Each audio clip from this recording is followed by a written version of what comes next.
pessoal, então, tudo bem com vocês? Eu me chamo Rodrigo Bastos, sou professor de História e hoje, a pedido de vocês, vamos iniciar a nossa série sobre a mitologia grega.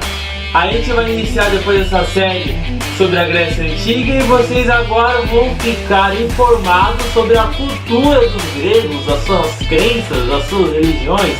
Então, roda a vinheta que a gente já vai conversar.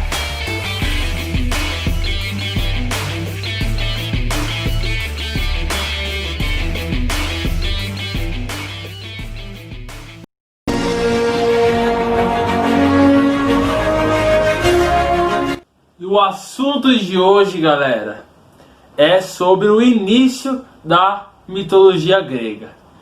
Gente, mitologia é nada mais nada menos que um conjunto de lendas que se vai se perpetuando pelas gerações a fim de explicar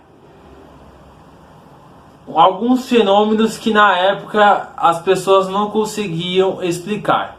Por exemplo, na antiga civilização nórdica, para tentar explicar o barulho que o trovão fazia, os relâmpagos, eles falavam que era o deus do trovão passando com sua carruagem, por isso que o relâmpago fazia o barulho, que depois ficou conhecido como o Thor. Gente, tudo começou a mitologia grega com um autor chamado Homero, que durante a sua viagem de navio, ele fez dois livros que ficaram muito conhecidos, que é a Ilíada e a Odisseia.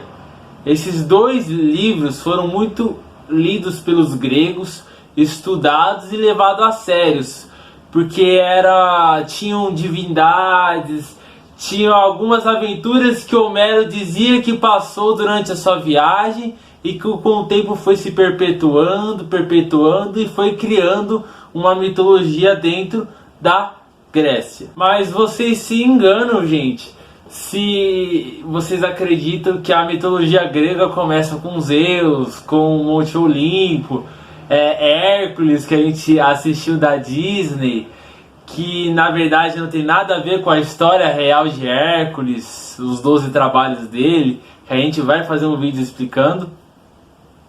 Tudo começa, gente, com um deus chamado Caos, que ele era tudo e ao mesmo tempo ele era nada.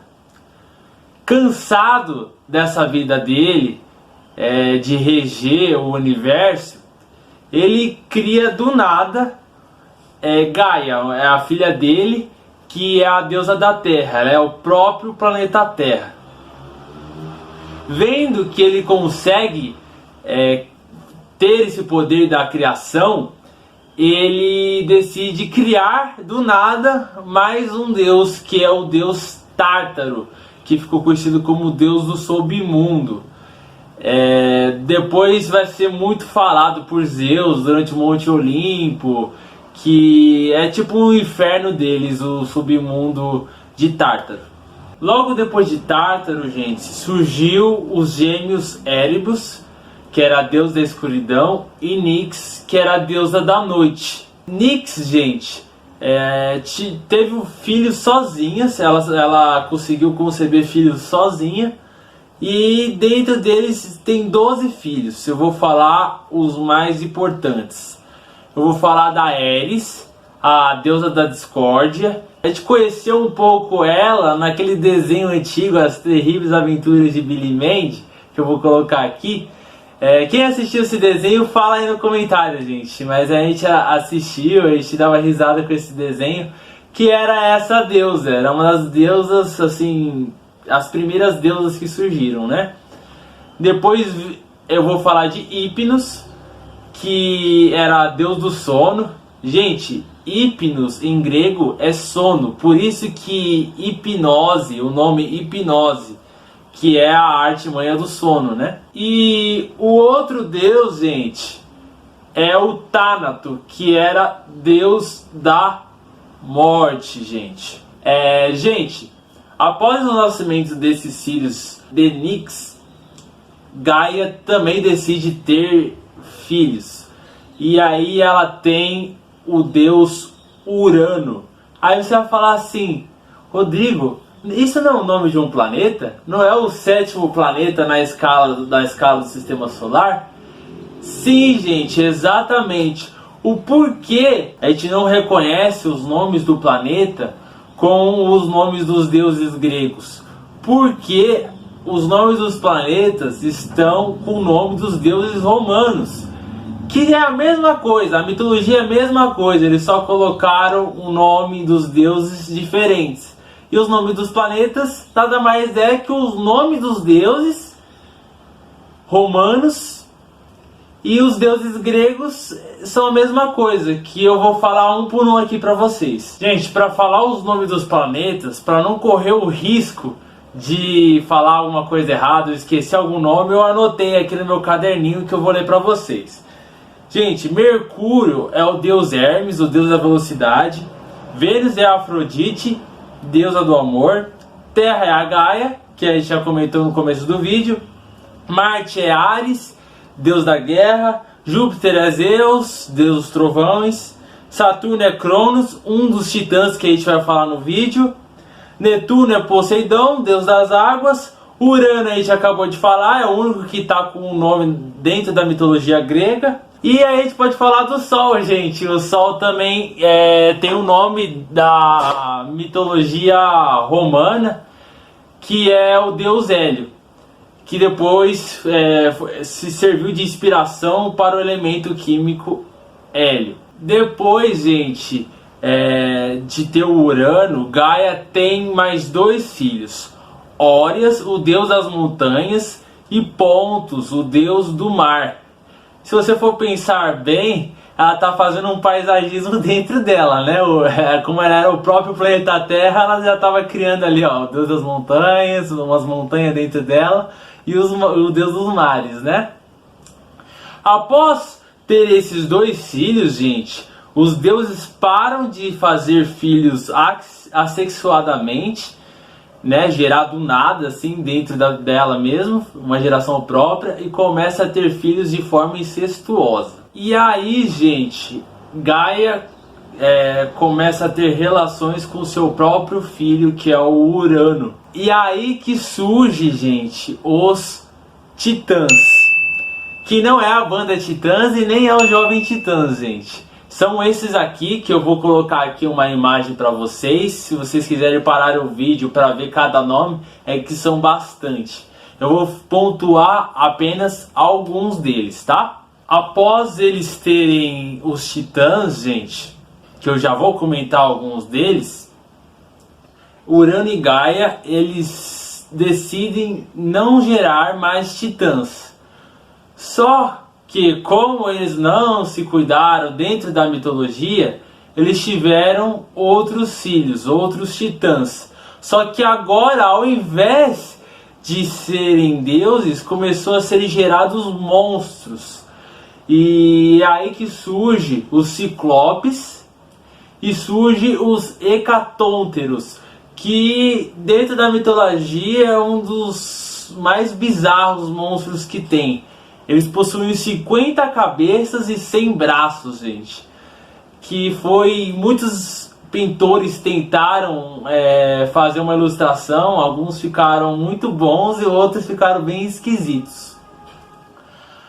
Quando Urano vê que a sua relação começa a gerar monstros, ele vê aquilo que ele criou, ele se arrepende, se sente muito culpado, e pega todos esses filhos que eram monstros, que eram os Ciclopes, os Hecatônteros, e aprisiona eles nas profundezas do Tártaro, nas profundezas do submundo, onde o deus Tártaro regia. Mas existia um problema dentro de tudo isso, gente.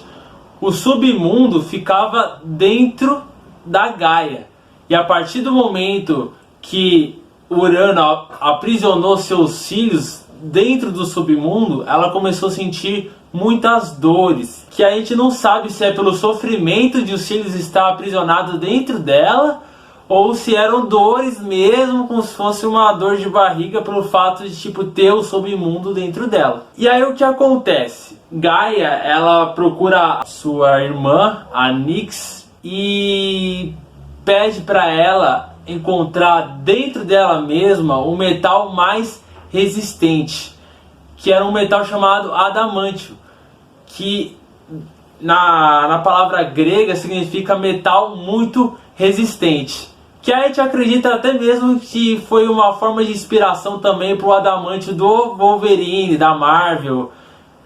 Não sei se é verdade, mas eu acredito que sim. Ela faz meio que um facão, uma foice, e ela reúne todos os filhos, todos os titãs, e revela o plano que ela tinha, que era castrar o Urano. E aí ela fala que um dos titãs deveria fazer isso. Enquanto ela distraía ele, um dos filhos iria castrar o próprio pai. Todos os titãs praticamente rejeitaram a ideia, pularam fora. Só um, que era o mais novo e o mais rebelde, que era o Cronos, que aceitou a ideia e ajudar a mãe a castrar o próprio pai. E o mais bizarro dessa história, gente, que alguns historiadores que pesquisaram sobre a mitologia dizem que a mãe planejou tudo isso com Cronos dentro do submundo. Ela estava falando com Cronos dentro dela. E que Cronos castrou o próprio pai durante o próprio ato do relacionamento. Dentro do ventre dela ele castrou o próprio pai. E que faz a história ser mais bizarra ainda, né? Imagina o psicológico do Cronos, né? Foi totalmente abalado com isso, né? A partir daí, gente, Cronos assume o posto de rei dos titãs que o pai tinha, obviamente. Ele derrotou o pai, decepou lá o pai, né? E a partir daí ele assume como regente dos titãs. E aí Gaia fica toda feliz, achando que agora ela vai ver os filhos dela vai sair da prisão que está dentro dela. E aí Cronos olha para ela e fala: os monstros jamais irão sair. E praticamente ele assume o lugar do pai, né? Não mudou nada. Ela achou que ia mudar alguma coisa, mas não mudou nada. O que acontece depois daí? Gaia olha pro Cronos e fala assim: devido às suas atitudes e devido à sua ganância, um dia um dos seus próprios filhos irá destronar você e mandar pro submundo você mesmo que traiu os seus próprios irmãos. Aí depois disso, gente, um tempo se passou e Apto teve um filho chamado Prometeus, que é Deus do fogo. E o Prometeus, ele cria a primeira geração de seres humanos, a primeira geração de homens que habitaram na Terra. A partir daí, gente, Cronos, ele decide escolher Rhea, deusa da maternidade, sua irmã, como sua esposa. Só que com medo da profecia de sua mãe se cumprir, que falava que um dos filhos um dia iria trair e destronar ele decide não ter filhos. Então imagina a infelicidade da deusa da maternidade não ter filhos. Até um momento que, por acaso, ela fica grávida de Cronos. E aí ele, com medo disso, ele decide começar a engolir os próprios filhos para aprisionarem dentro dele. Assim, nenhum deles iria planejar trair ele próprio. Só que, cansada disso, de ela ter filho e o Cronos engolir, a própria Rhea, ela planeja pegar um tipo de pedra e colocar um cheiro de bebê nessa pedra, e na hora de ele engolir, Cronos ainda olha, mas como ele está tão acostumado já a engolir os próprios filhos, ele nem olha que é uma pedra, ele engole. E Rhea pega esse bebê, esse pequeno bebezinho, e coloca uma águia para levar até a avó dele, que era a Gaia. E Gaia, a partir daí, começa a treinar esse bebê, começa a ensinar, educar esse bebê, para que quando ele crescesse, se tornasse maduro, ele iria destronar o próprio pai e salvar os irmãos que estavam habitando dentro do estômago de Cronos. Esse bebê, gente, ficou conhecido como Zeus, o deus dos trovões e depois o fundador do Monte Olimpo. E é por aqui que eu vou terminar o assunto desse vídeo, gente. Eu vou fazer mais vídeos sobre mitologia. Se vocês gostaram, vocês comentam aqui embaixo. Lembrando, gente, que é uma mitologia, é uma lenda que foi se contando, que foi se espalhando. Não é nada real isso, gente.